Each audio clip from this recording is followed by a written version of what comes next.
স্কোরবোর্ডে 182 run. Sydney Thunders তৃপ্তি পেতেই পারত big ব্যাশের ফাইনালে নিজেদের স্কোর কার্ড দেখে, কিন্তু হোবার্টে ছিলেন একজন মাইকেল ওয়েন, 10 বছর আগে যিনি ছিলেন দলের অন্ধ ভক্ত।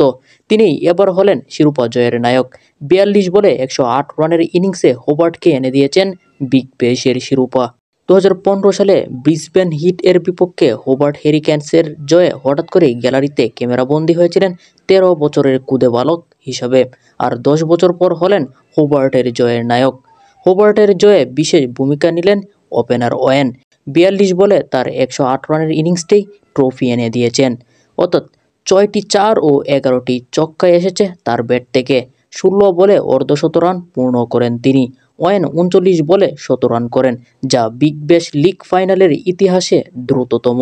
এমনকি বিগ ব্যাশের তৃতীয় দ্রুততম অর্ধশতরানেরও নজির গড়লেন তাসমানিয়ার 23 বছরের এই ব্যাটার। ফাইনালে প্রথমে ব্যাট করা সিডনি থান্ডারের ছুড়ে দেওয়া 183 রানের লক্ষ্য 14.1 ওভারেই টপকে গেল হোবার্ট হেরিকেন্স, যার মূল্যে ওয়েনের সেঞ্চুরি। 2011-12 মৌসুমে আয়োজিত প্রথম বিগ ব্যাশের সেমিফাইনালে উঠেছিল হোবার্ট হেরিকেন্স।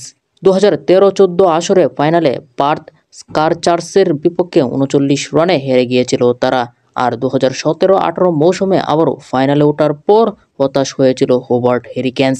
এডিলেড স্ট্রাইকার্সের বিপক্ষে 25 রানে হেরে স্বপ্নভঙ্গ হয় তাদের। শেষ পর্যন্ত হোবার্টের আক্ষেপ মেটালেন ভক্ত থেকে খেলোয়াড় হয়ে ওঠা ওয়েন।